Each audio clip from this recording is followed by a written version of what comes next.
बुरा सुल्तान। एक गांव में एक किसान अपनी पत्नी और बच्चे के साथ रहता था। उसने एक कुत्ता पाल रखा था जिसका नाम था सुल्तान। वो कुत्ता बूढ़ा हो चुका था, उसके दांत भी टूट गए थे। इससे गांव के लोग उससे डरते नहीं थे।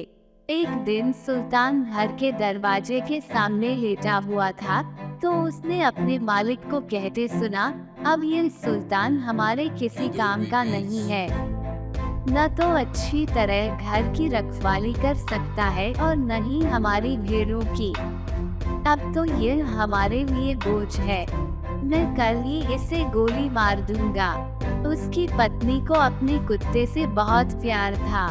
वो कुत्ते को नहीं मारना चाहती थी, इसलिए वह अपने पति से बोली, इस सुल्तान ने इतने वर्षों तक हमारे घर और खेतों की रखवाली की है, क्या हम इसे इसकी सेवा का यही इनाम देंगे?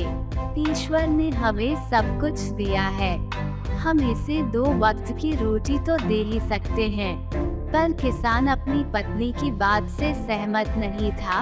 वह सुल्तान की जगह एक नया कुत्ता लाना चाहता था, इसलिए वह उस कुत्ते से पीछा छुड़ाना चाहता था। वह बोला, तू मूर्ख है, इस कुत्ते से अच्छी तरह घर और खेतों की रखवाली नहीं होती। अब यह हमारे काम का नहीं है। जब यह किसी काम का नहीं तो इसे बेकार पालने से क्या लाभ?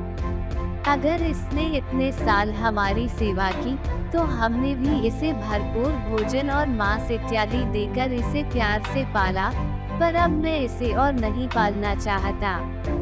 कुत्ते ने अपने मालिक और मालकिन की बातें सुन ली। अब उसे लगा कि कल तक उसका मालिक उसे जरूर गोली मार देगा। मौत से तो सभी को डर लगता है, अतः वह वहाँ से भागकर अपने दोस्त भालू के पास गया जो पास के जंगल में रहता था।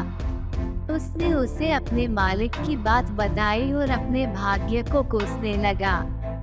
तब उसका मित्र बोला, दोस्त घबराओ मत, इस मुसीबत में मैं तेरी सहायता जरूर करूँगा।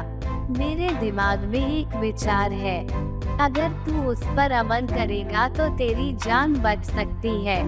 उसने सुल्तान को अपनी योजना बताई। कल सुबह किसान अपनी पत्नी और छोटे बच्चे के साथ खेतों में जाएगा, क्योंकि उसके छोटे बच्चे की देखभाल करने वाला उसके घर में कोई नहीं है।